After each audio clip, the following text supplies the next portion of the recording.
우리의 생명과 소망 되시는 우리 살아계신 하나님을 오늘도 변함없이 예배합니다. 그리고 오늘 귀한 중창단 찬양팀 찬양을 하나님이 받으셨을 줄로 확신합니다. 오늘부터 사랑의 교회는 본격적인 가을 사역을 시작합니다. 가을 사역을 시작하면서 이 살아있는 스가랴의 말씀, 생명의 역사가 있는 스가랴의 4장의 말씀을 우리가 앞에 놓고 가을 사역을 시작하는 것 너무나 영광스럽고 특권이라고 생각합니다. 제가 교회를 섬기면서 늘 감사한 거 하나는 우리 교회 성도들, 또 한국교회 성도들도 마찬가지겠죠. 특별히 말씀을 사랑하고 하나님의 말씀을 사모하는 그 간절함의 강도가 아주 크다는 것입니다.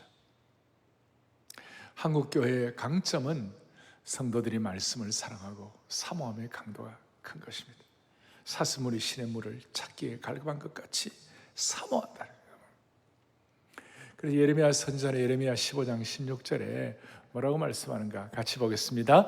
내가 주의 말씀을 얻어먹었사오니 주의 말씀은 내게 기쁨과 내 마음의 즐거움이다. 예레미야처럼 우리가 이 말씀을 먹음으로 말미암아 슬픈 마음이 위로받고 괴로운 마음이 기쁨과 즐거움을 회복하는 영광스러운 예배가 되기를 원하는 것입니다.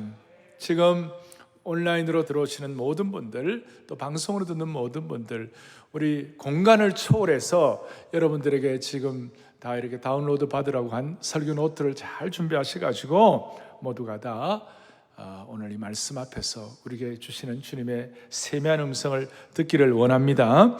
저는 이 가을 사역, 이 하반기 사역을 시작하면서 우리 온 성도들에게 일단 먼저 두 가지 태도가 필요하다고 생각합니다. 몇 가지 태도요? 두 가지 태도가 필요하다.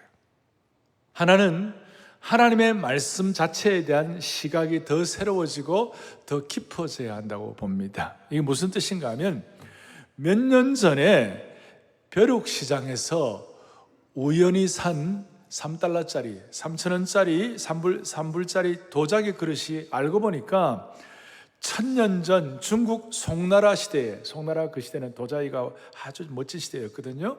송나라 시대에 만들어진 것으로 밝혀져 가지고 미국의 그 소더비 경매장에서 222만 5천 달러에 낙찰이 되었어요. 그러니까 3달러짜리가 220만 불이 됐으니까 무려 70만 배가 넘는 그런 가치가 형성이 된 겁니다. 그 이유가 뭘까요? 그 그릇이 금그릇으로 달라진 것도 아니에요.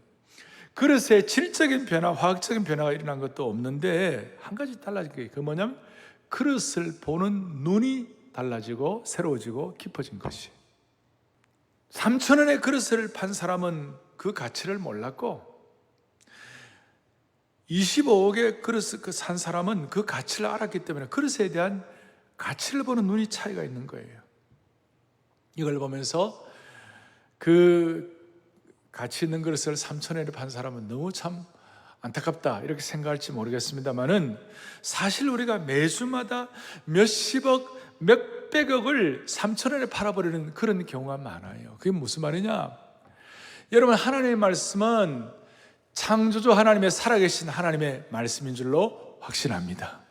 이 말씀은 우리가 이걸 책으로 사는 것은 뭐 몇만 원이면 살 수 있어요. 그러나 그게 아니에요. 요한복음 1장 1절 다 같이 보죠. 요한복음 1장 1절에 태초에 말씀이 계시니라. 이 말씀이 하나님과 함께 계셨으니 이 말씀은 곧 하나님이시니라.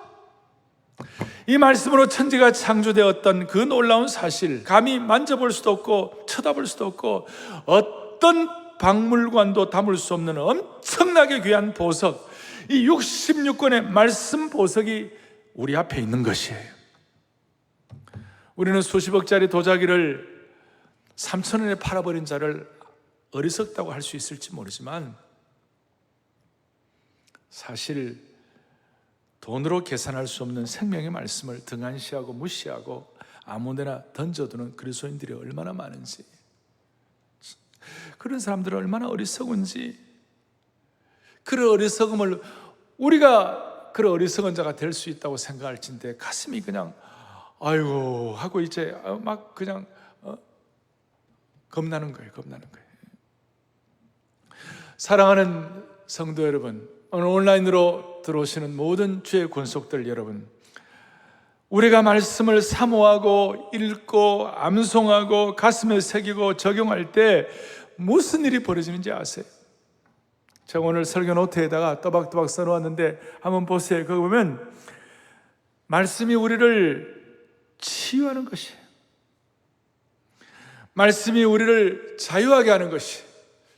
말씀이 우리에게 지혜를 주는 것이에요. 성경에 보면 말씀을 통해 우리가 원수보다 더 지혜로워진다고 그랬어요. 말씀이 우리의 심령을 새롭게 하고, 말씀이 우리로 하여금 영혼을 살게 하고 소생하게 하고, 말씀이 우리에게 평안을 주고, 말씀이 우리에게 거룩함을 선사하게 하고, 그 다음에 말씀이 우리를 위로할 뿐만 아니라 말씀이 우리를 든든히 세워주고, 무엇보다도 우리에게 영혼의 양식, 날마다 우리를 생명을 주는 양식이 되는 것이에요. 할렐루야.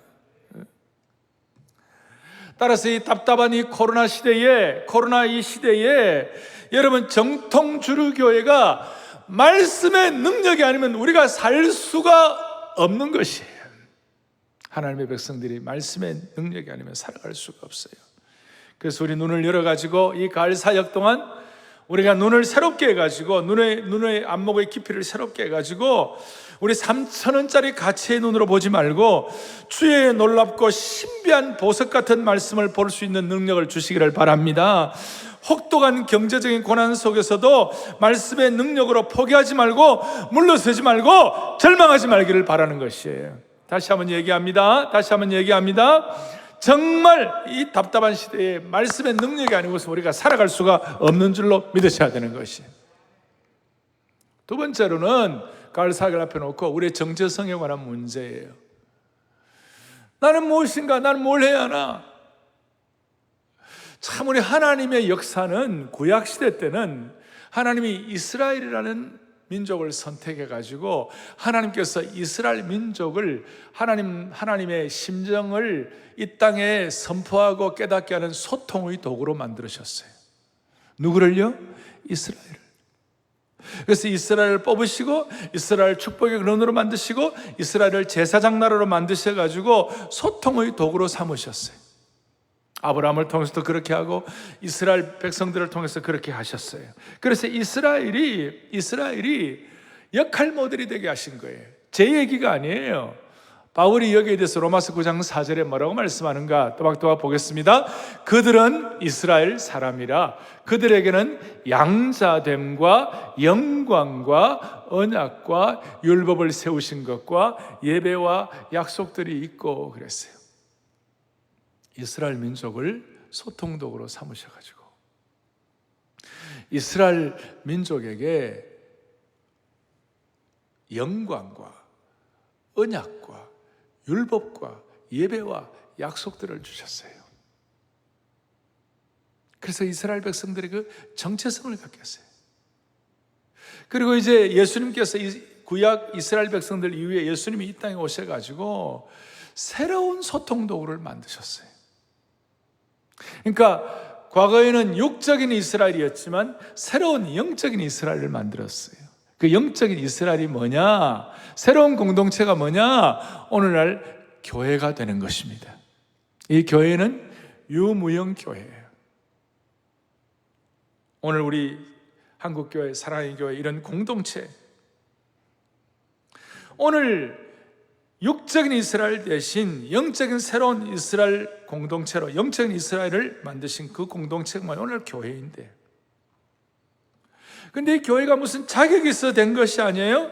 우리에게 천에 하나 만에 하나 이유를 다 모르지만 만세전에 우리를 택하셔가지고 우리로 하여금 영적인 이스라엘을 만드셨고 우리로 하여금 하나님의 소통도구를 만드셨어요. 그래서 이스라엘 백성들은 그 하나님의 언약을 깨닫고 그 언약을 통하여 삶의 변화를 갖게 하시고 변화된 삶의 방식으로 말씀 선포를 통하여 하나님의 심정을 전하게 한 것이. 우리도 이유를 몰라요. 하나님이 우리를 선택하시고 이것은 하나님의 특별한 은혜예요. 제가 여기 써놓았죠. 뭐라고 되어 있습니까? 하나님의 특별한 은전. 전적인 하나님의 은전과 호의, 페이버 때문이에요. 이것은 우리가 쟁취한 것이 아니에요. 요한계시록 1장에 보니까 우리를 나라와 제사장으로 삼으셨다고 그랬어요.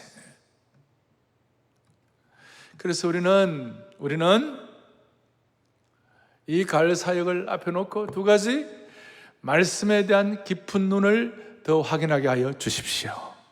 두 번째로는 영적인 정체성, 새로운 영적인 공동체인 우리 하나님의 교회가 그 사명을 하나님의 말씀의 소통 도구로서의 역할을 감당하게 하여 주십시오. 어차피 저와 여러분들은 우리는 하나님의 은혜를 모르면 살아갈 수가 없어요. 이 코로나 시대에 하나님을 신뢰하지 않으면 우리가 살아갈 수가 없어요. 이 코로나 시대에 우리가 하나님의 말씀을 모르면 살아갈 수가 없어요. 하나님의 은전과 페이버가 없으면 살아갈 수가 없어요. 하나님이 주시는 말씀과 은혜가 아니면 살아도 살아있는 게 아니에요. 살아도 살아있는 게 아니에요. 오늘 그런 마음으로 두 가지 말씀을 더 깊이 있게 보게 하시고 3,000원짜리 눈이 아니라 그 보석의 깊은 영광을 볼 수 있는 눈을 허락하여 주십시오. 또 하나는 영적인 이스라엘이 하나님의 공동체인 이 교회가 이유를 모르지만 하나님이 세워주신 그 은혜를 힘입어 전적으로 말씀 신뢰하고 하나님의 은혜를 사모하면서 이 가을 사역을 감당하기를 원합니다. 오늘 저는 가을 사역의 스가랴 4장의 이 말씀으로 가을 사역이 시작한다는 것이 얼마나 놀라운지 몰라요. 4장 1절에 뭐라고 되어 있는가? 내게 말하던 천사가 다시 와서 나를 깨웠다. 나는 마치 자는 사람이 잠에서 깨어난 것 같더라. 그렇게 나와 있어요. 말씀의 시작이 여기에 보니까 내게 말하던 천사, 이 말하던 천사는 전에 제가 해석 천사라고 그랬어요. 이 해석 천사, 여호와의 천사는 예수 그리스도를 말하고, 이 해석 천사는 그 스가랴에게 하나님 뜻을 이렇게 이해시키고 해석해주는 천사인데, 이 해석 천사가 스가랴를 깨우는, 어떻게 보면 다소 뜻밖의 예상치 못한 방식으로 이 제5 환상, 순금등대 환상이 시작되는 겁니다. 그리고 해석 천사가 8가지 환상 가운데서 스가랴를 깨워가지고 시작하는 것은 오늘 본문이 유일한 것입니다. 스가랴가 잠을 자다가 화들짝 놀라서 깨어난 것이었습니다. 그래서 깨움으로 시작되는 이 말씀을 제가 묵상하면서, 주님, 오늘 이 환상이 다른 환상들보다도 영적으로 더 깨어서 집중하라는 뜻이라면, 오늘 이 온라인 생중계 예배 중에 스가랴를 깨운 해석 천사가 오늘 한 분 한 분 가정마다 여러분의 집을 방문해 가지고 여러분의 자녀들과 여러분들 모두 예배드리는 분들의 영혼을 깨워주시기를 바라는 것이. 지금 대한민국은 모두가 우울하다고 합니다. 코로나 블루도 있고 울적하고 무겁고 무기력하고 권태감의 상태가 있다고 합니다. 이 상태를 주님, 오늘 해석천사가 와가지고 우리를 활짝 깨워주시기를 원하는 것이에요. 우리의 눈과 열을 주시고 우리의 가슴이 뜨거워지기를 바라는 것이에요. 오늘 이 본문은 너무 중요하기 때문에 1절부터 6절까지 오늘 본문을 오늘 제가 강해를 하고 다음 주에 6절부터 14절까지 또 하도록 하겠습니다. 자, 오늘 먼저 생각할 것은 로마 누메럴 넘버 2, 순금등잔대의 특별 환상.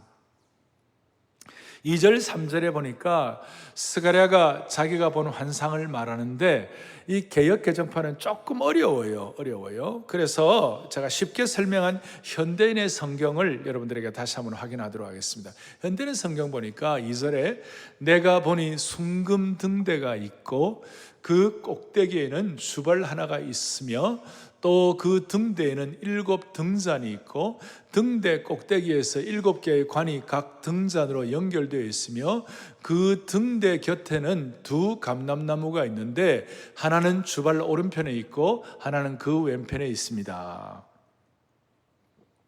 이런 내용을 스가랴가 본 것이었어요. 이 내용을 여러분 아마 처음 딱 해가지고는 이렇게 바로 이해가 안 될 거예요. 핵심은 뭐냐면 두 감람나무가 옆에 있고 그 감람나무에서 기름이 으깨어져서 감람 열매에 으깨어져 금기름 같은 것이 흘러가지고 큰 기름 주발, 큰 주발에다가 그 기름이 모여 있는데 그 모여 있는 기름이 이렇게 쭉쭉쭉쭉 7개의 관을 통하여 순금 등대에다가 이렇게 연결이 된다는 것이에요. 그리고 이 순금 등대는 옛날에 성막과 성전에 지금도 이스라엘 백성들이 그걸 그냥 표현하고 있죠. 메노라라는 등대 7 촛대 등잔이 있죠. 그걸 가지고 이제 그걸 순금 등대를 얘기하는데 여기에 대한 형상은 본래 AD 70년이니까 로마의 디도 황제가 헤롯 성전을 다 쳐부수고 예루살렘을 이렇게 점령하고 난 다음에 그 순금 등대를 가져간 그것을 지금 이태리의 개선문에 가면 디도가 가져간 순금 등대의 그 등대가 부조로 되어 있어요. 자, 이런 모든 것들을 다 종합해가지고 말씀을 드리면 이런 뜻이에요. 어떤 뜻인가? 여러분들에게 지금 다 나누어드린 설교 노트에다가 제가 그림을 그려놓았는데 같이 보시겠어요? 보시면 이렇게 뜻이 있어요. 자, 옆에 감람나무 2개, 올리브나무가 있어요. 스가랴가 본 순금 등잔데 그 다음에 올리브나무 그쪽에 보면 파이프가 나오죠. 아주 연하게 보이니까 파이프를 통하여 그 위에 있는 큰 주발에다가 그 기름이 모이는 거예요. 기름이 모이는데 그 모인 그 기름 주발에다가 7개의 관을 통하여 7 등잔대에다가 연결이 되어 있는 것이에요. 자, 이거예요. 그런데 해석에 따라 차이가 있는데 7 파이프가 어떤 해석에는요 49개의 파이프가 있어요. 7개 7 이렇게 해가지고 문법적으로나 문자적으로 49개가 좀 더 맞다 하는 그런 해석도 있는데 여한 충만한 7에 77이니까 7은 완전수니까 충만한 기름 부음이 있습니다. 그 뜻이에요. 그러니까 여러분들이 이거는 여러분 평생 기억하셔도 돼요. 평생. 감람나무로부터 기름이 흘러 큰 기름 주발에 들어오고 그 기름 주발에서 7개의 파이프라인을 통하여 혹은 49개의 파이프라인을 통하여 7 등잔대에 그 기름이 떨어지는 것이 할렐루야. 그리고 그것이 동맥경화가 돼가지고 막힌다거나 그러면 안 되고 그 관이 깨끗하게 그 기름을 갖다 흘러내리는 거예요. 기름의 채널과 통로가 되는 것이. 이 기름이 뭐예요? 이 기름이 바로 성령님이신 줄 믿으셔야 되는 것이에요. 이 기름이 성령님이세요. 성령님이세요. 그래서 오늘 어떻게 보면 성령님의 권능으로 그 기름이 무한정으로 흘러 들어오는 것이 이것이 왜 이렇게 소중합니까? 당시 스가랴가 환상을 볼 때 그 환경은 지금 우리 코로나 사태보다도 훨씬 더 열악하고 훨씬 더 어려웠어요. 그걸 해결하는 방도는 성령님의 기름 부으심, 오늘 이 환상해 주시는 이 독특한 은혜와 이 의미가 스가랴에게 딱 자기 것이 될 때 돌파하고 이겨낼 수가 있도록 은혜를 주시는 거예요. 할렐루야. 그러니까 이 성령님의 기름 부으심이에요. 근데 성령님의 기름 부으심과 이 순금 등대의 환상이 어떻게 좀 독특하냐면 본래 이 순금 7 등잔의 순금 등대는 성막과 성전에 있었던 것이에요. 그리고 이 순금 등대를 이렇게 불이 꺼지지 않도록 누가 애를 쓰는가 하면 아론과 제사장들이, 아론의 그 후예들이 정말 이 등잔에 있는 불을 꺼뜨리지 말아야 되는 것이에요. 그래서 여러분 출애굽기 27장에 보면 이런 내용이 나와 있어요. 출애굽기 27장 21절을 같이 보겠습니다. 아론과 그의 아들들로 해막안 증거궤 앞에 휘장 앞에서 그 다음에 저녁부터 아침까지 항상 여호와 앞에 그 등불을 보살피게 하라. 이는 이스라엘 자손이 대대로 지킬 규례니라. 그 제사장들의 할 역할이 뭐냐? 이 성전 순금 등대에 불을 꺼뜨리지 않는 것이.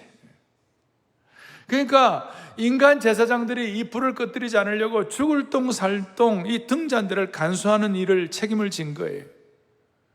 늘 스가랴가 본 등잔대는 인간이 수동적으로 날마다 공급해야 할 필요가 없이 공중 자동 급유를 하도록 만드는 거예요.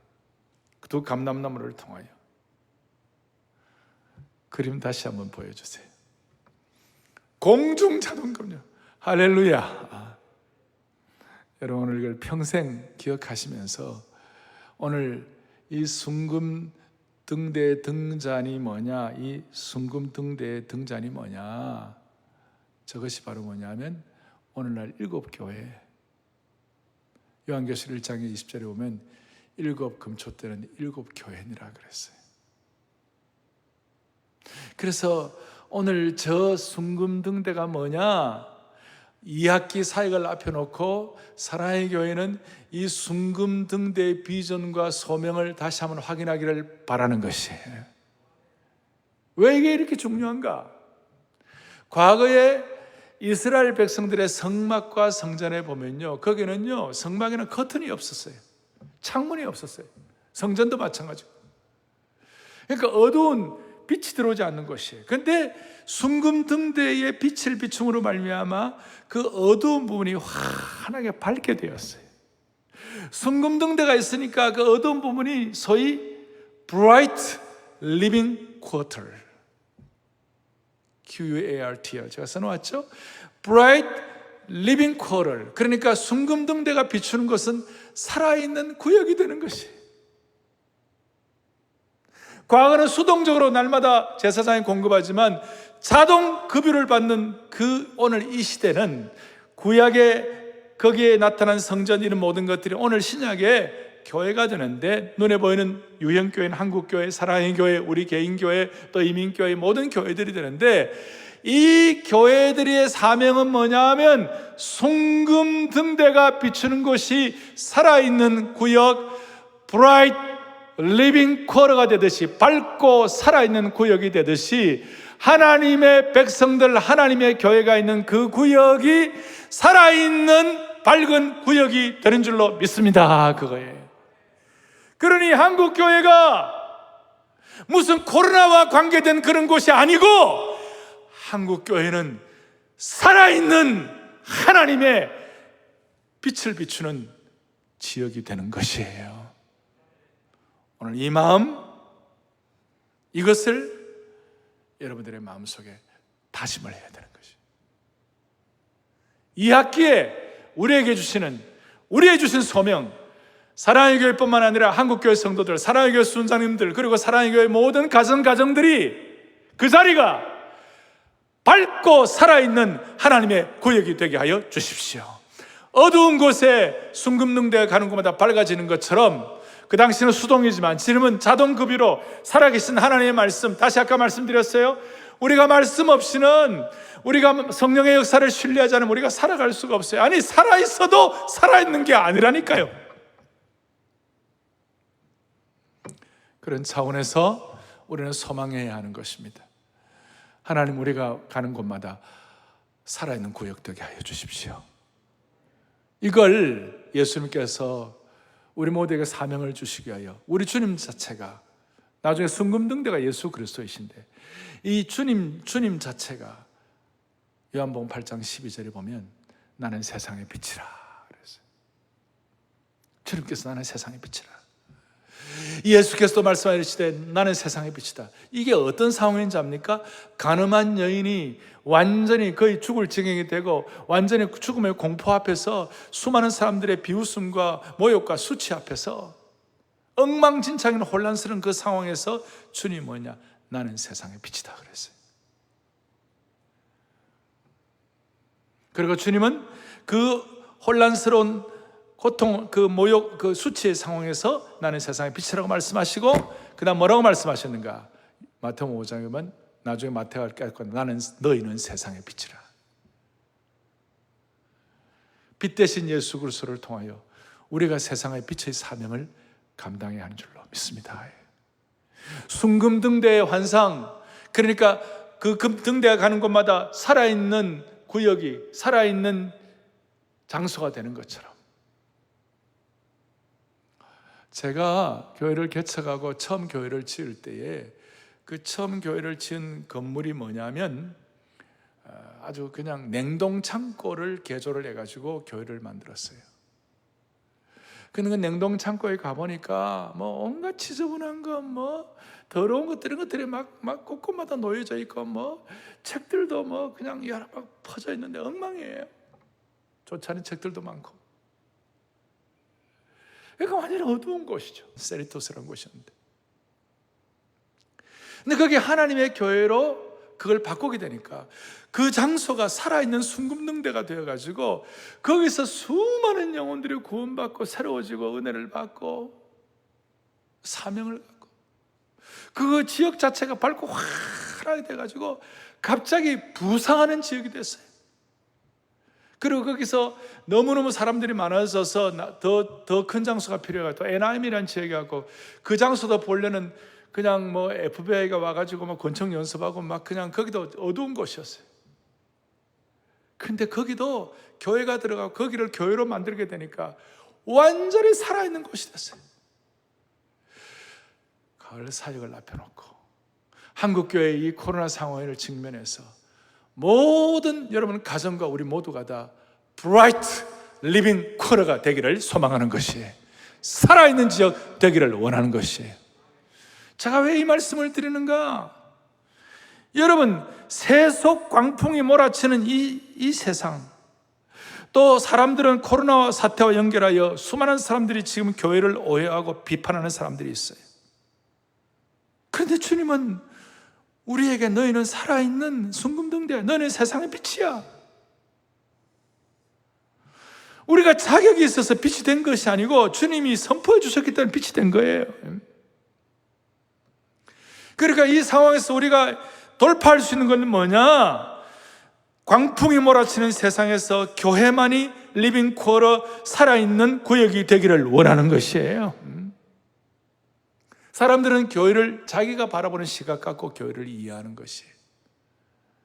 그저 교회가 어려운 사람들 위로하는 곳이다.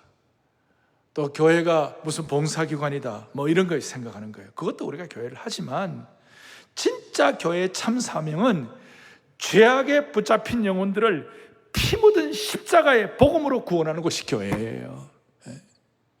세속 광풍이 몰아치는 이 세상에서 교회만이 죄악에 붙잡힌 영혼들을 피 묻은 십자가의 복음으로 구원하는 것이에요. 이것은 타협할 수 없는 순금등대의 역할이에요. 아시겠습니까? 이 세상 어디에도 피 묻은 십자가의 복음으로 생명 구원받는 것은 교회밖에 없어요. 그래서 이런저런 세상의 소리에도 불구하고 누가 무슨 말을 해도 묵묵히 비치신 예수 그리스도의 생명의 복음을 선포하는 교회, 개인, 가정이 되어야만 하는 것입니다. 우리는 시대적 소명을 가지고 순금등대파가 되어야 되는 것이에요. 순금등대 역할을 감당해야 하는 것이에요. 정통 주류교회가 하나님의 말씀을 생명처럼 붙잡고, 아니 말씀과 성령의 기름 부음이 없이는 살아있어도 살아있는 게 아니라니까요. 그러니까 이 소명을 가지고 여론 무슨 이런 우리 사역에 다 뛰어넘어가지고 시대적인 순금등대의 환상과 순금등대파의 역할을 하나님 앞에서 감당할 수 있도록 은혜 위에 은혜를 덧입혀 주시기를 원하는 것이에요. 우리는 한번 따라하겠습니다. 우리는 한국교회를 지키는 순금등대파이다. 아마 제대로 이 비내변 여위가 아니었다면 아마 이 자리가 막 진동하고 큰 우레소리같이 크게 우리가 고백할 수 있을 것이에요. 다시 한번 크게, 우리는 한국교회를 지키는 순금등대파이다. 불타는 순금등대의 환상과 사명을 우리 모두에게 회복시켜 주시기를 원하는 것입니다. 이것이 어리석어 보일 때가 있어요. 그러나 복음에 미련한 것들이 지성인들 같은 사람이 안 믿을 것 같아도 우리는 이 원색적인 생명의 능력, 세상의 빛이라고 할 수 있는 그런 참 사명을 우리가 잘 감당할 수 있도록 하나님 한 분 한 분에게 갈 사역의 사명을 회복시켜 주시기를 원하는 것입니다. 사실 자격을 말할지인데 우리 중에서 나는 세상의 빛이라고 말할 수 있는 자격 있는 사람이 몇 명이나 있겠어요? 우리 속을 들여다보면 어느 한 구석에 내가 빛이라고 부를 수 있을 만한 그런 당당함이 다 부족해요. 그러나 우리 보고 너희는 세상의 빛이라고 한 분은 주님께서 하신, 주님이 컨펌하신 것이에요. 하나님의 자녀만이 세상의 빛인 줄로 믿습니다. 주님이 우리를 그렇게 부르신 이상 우리는 세상의 빛이에요. 우리는 세상의 빛이고 불타는 순금등 대파이고, 우리가 세상의 빛이란 말은 우리 하나님의 자녀만이 악으로 물든 어둠을 밝히고 구원의 길로 인도하는 빛의 사명을 감당할 수 있는 것이. 그러면 구체적으로 불타는 순금등 대파 빛으로의 사명을 어떻게 감당할 수가 있습니까? 오늘 그 유명한 6절이 5절입니다. 6절, 그 유명한 6절을 다시 한번 또박또박 보겠습니다. 만군의 여호와께서 말씀하시되 이는 힘으로도 되지 아니하며 능력으로도 되지 아니하고 오직 나의 영으로 되느니라. 아멘. 이 내용은 신구약 성경 가운데 위대한 말씀 가운데서도 참으로 위대한 말씀 중에 하나입니다. 힘으로도 되지 아니하고 능으로도 되지 아니하고 오직 나의 영으로 되느니라. 구체적으로 말하면 순금등대의 환상을 보면서 두 감람나무에서 기름 부음을 가지고 그 기름 주발에서 내려오는 그 기름 부으심으로 환한 불을 밝히는 역할을 하는 걸 생각해 볼 때에 우리는 이렇게 말할 수 있어요. 사람이 힘과 능력이 다 있죠. 어떤 사람은 개인이 똑똑해가지고 그러니까 자기의 능력으로 사는 사람이 있어요. 소위 우리가 무슨 아웃소싱 얘기할 때 그 사람은 제가 오늘 조어를 좀 만들었어요. 인소싱, 자기의 능력과 자기 실력으로 사는 거예요. 인소싱하는 사람이 있고 또 어떤 사람은 아웃소싱하는 사람이 있어요. 아웃소싱은 자기보다 또 머리가 안 되는 사람은 똑똑한 머리 좋은 사람 머리를 빌리면 된다 그런 말이 있잖아요. 그러니까 아웃소싱, 우리 주위에 꼭 자기보다 더 나은 그런 사람들의 어떤 힘을 사용해 가지고 할 수도 있어요. 그래서 이 세상은 인소싱과 아웃소싱을 통하여 스위치를 만들어 불을 켜려고 그래요. 그런데 우리는 인소싱, 아웃소싱이 아니라 우리는 위로부터 부어주시는 하나님의 기름 부음을 우리가 받는 사람들이에요. 그래서 제가 조를 만들었어요. 윗소싱, 인소싱, 아웃소싱이 아니라 우리는 윗소싱, 위로부터의 업소싱, 감람나무로부터 기름 부음 받는 소싱. 그래서 세상은 자기 인소싱과 아웃소싱의 스위치로서 불을 켜려고 하지만 지나보면 그게 다 가짜들이에요. 그래서 우리는 하나님이 주시는 윗소싱, 우리는 윗소싱으로부터 공급받는 불타는 순금등대가 되기를 원하는 것이에요. 그리고 등잔 자체가 우리는 등잔 자체가 기름을 갖고 있는 것만이 중요한 것이 아니라 기름을 밝혀야 되는 것이에요. 그 나를 불태워야 되는 거예요. 내가 그걸 갖고 저장만 있으면 안 되고 그 기름을 불태워야 빛이 나는 거예요. 아멘. 네. 우리는 기름을 저장만 하는 것이 아니라 기름을 불태우는 등대가 되어야 되는 것이에요. 예를 들어서 성경은 성경으로 말하게 되는 건데 이 기름에 관한 문제를 얘기할 때 신약의 마태복음 25장에 슬기로운 5처녀와 미련한 5처녀, 지혜로운 5처녀와 그 다음에 지혜 없는 미련한 5처녀가 있어요. 근데 마태복음 25장 4절에 보면 뭐라고 나오느냐면 슬기 있는 자들은 그릇에 기름을 담아 통과 함께 가져가서 그 기름을 미리 준비해 가지고 그 기름을 불태워서 혼인 예식의 결정적인 순간에 등을 만들어서 환하게 밝히는 것이. 오늘 이 순금등대 환상은 마태복음 25장의 지혜로운 5처녀의 삶의 양식과도 소통이 되는 것이. 미련한 5처녀는 순결한 처녀였고 좋은 사람들이었어요. 근데 문제는 뭐냐? 이 기름 준비가 안 돼 있고 주기름 준비가 제대로 안 돼 있으니 결정적인 순간에 환하게 등을 만들어서 빛을 비출 수가 없는 것이.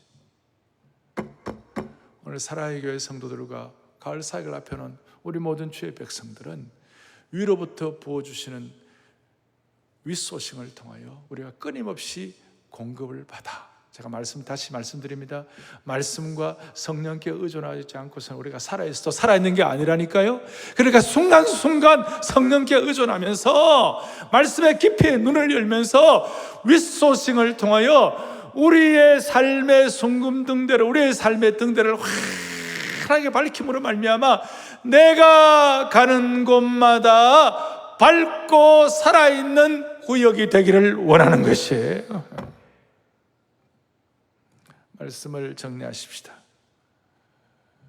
지금 가을 학기를 앞에 놓고 우리가 풀어야 할 문제들이 많이 있습니다.